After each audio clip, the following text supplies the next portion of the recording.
Hi everyone! Happy Valentine's Day! And since this month, pinadalan tayo ng Maybelline ng kanilang Valentine Perfect makeup products, we will do it.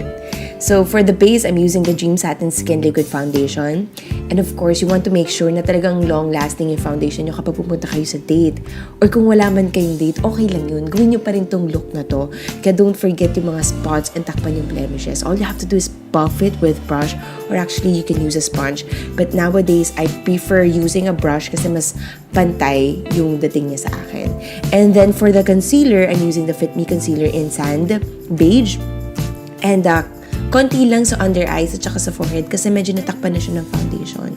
Kaya sa inyo na taken or single or kaka-break lang, nagdadaan sa isang breakup, huwag niyo kalimutan na takpan ang bahid ng nakaraan at kalungkutan with concealer na lang. Okay lang yun. And then, set everything with a pressed powder. This one is a clear, smooth, all-in-one pressed powder. This is long-lasting. It also has oil control at saka meron siyang UV protection. So at least, diba, kahit man lang yung pressed powder, pinoprotektahan ka, okay lang yun kahit single ka or kahit kakadaan mo lang sa breakup. Now, for the brows, I'm using the Fashion Brow in dark brown. And very usual yung gagawin ko, parang light lang, hindi siya overly defined. Kasi mas gusto mo mas natural. Kasi itong look na to, I prefer to have a youthful aura away from the usual Valentine's look na sexy, all sultry. Ito mas parang nakakabata siya, tapos fresh lang siya. Kasi diba, pag Valentine's Day, syempre gusto mo yung aura mo yung nakaka-in-love. And then set everything with a brow mascara. This one is, of course, Maybelline Brow Mascara in dark brown as well. Yung brows are very critical if you want to look young or mature and then mataray or whatnot. And then for the eyes, I'm using this creamy matte lipstick in Clay Crush. And then I'm just, swatching it at the back of my hand para hindi siya direkta sa mata.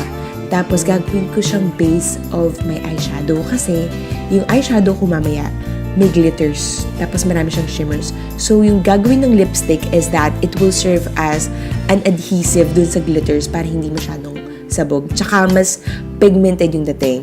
Yung eyeshadow na tinutukoy ko, ito yung Hyper Diamonds ng Maybelline din. So gagawin nyo lang. Ang dali, no? Ilalagay nyo lang yung lipstick sa mata, sa lids, and then i-cover nyo lang siya ng shimmer. Wala siyang shaping, wala siyang masyadong contouring. And then using this V-Face Blush Contour in Wine, yung contour shade naman yung gagamitin ko as eye contour. Pero again, very subtle lang sa outer corner. Yan. And then just blend it all together. Walang sharp lines, walang sharp edges, walang cut crease or anything. Just blending, wonderful blending. Kasi alam nyo, ang mga lalaki kasi mas prefer nila yung walang makeup. Majority of men. Even Pat, sige, personally speaking, mas prefer ni Pat yung wala akong makeup. Kaya mas maganda na, alam yun, fresh ka lang. Yun. Pero syempre, since Valentine's, hindi may iiwasan na gusto mo pa rin kahit pa paano mukhang sexy, diba? Kaya daanin nyo na lang sa eyeliner. Kaya ang ginagawa ko dito, merong cat eye, may wing talaga with a Hyper Ink Liquid Eyeliner. And then, mag-apply na lang din ako ng false eyelashes after this one. Okay? So, alam nyo, given na siguro may mga date ngayon masaya, well, congratulations and enjoy the Valentine's Day. Syempre, gusto ko rin i-dedicate tong video na to kahit sa inyo na single ngayon or talagang nagdaan sa breakup kasi alam kong pag Valentine's Day, di ba, mas dinadamdam ng iba yun eh. I mean, for sure sa inyo naman na hindi nyo naman dinadamdam kahit single kayo kakagaling nyo na sa breakup. I'm proud. I'm proud of you. Go girl, kung ganon.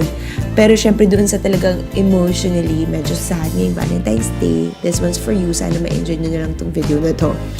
Now, for the blush, I'm keeping it on the apples of my cheeks. And medyo sa gitna siya. Para mas maganda yung flush of color. Mas mukha kang kilig-kilig. Alam mo yun? Kahit pumunta kayo sa mall, mag-isa, at least, di ba, mukha kayong kinikilig. Kahit sa isip-isip nyo, yung mga lalaki na lang ng K-drama yung kinakikiligan nyo. Imaginary boyfriend na lang, okay lang yun. Now, for the lipstick, I'm using 4 lipsticks. Una yung Nude Embrace, and then papatungan ko lang siya ng Clay Crush para makuha ko yung magandang base ng lips, pantay na pantay siya. And then I'm using this lipstick in Rich Ruby para maging first color ko. And then we will be doing this brushed effect or yung tinatawag na blurred lips para mas mukhang pouty yung lips nyo, mas plump, tapos mas dull yung effect, ganon. Gagamitan nyo lang siya ng Q-tip or cotton buds tinatawag. So, i-blur nyo lang yung edges. Ganun yung gagawin nyo. Siyempre, mas maganda pa rin na red yung lipstick, diba? Kasi in the season of love, talagang red is all over the place. Kaya yung same lipstick na yun, gagamitin ko rin yun sa cheeks para yung blush ko, aside from matchy sila, mas mukhang manika yung dating. So, dull effect pa rin yung blush. And then, I will just pat the pressed powder on top para mag-set. And this is the final look! Ang dali, in fairness, ha? I hope that this Valentine's season, you just spread love. Again, whether you are taken, single, or you've been through a heartache, just spread love and positivity.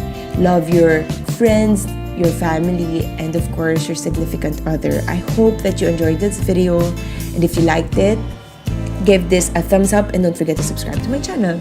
I hope to see you guys next time. Bye!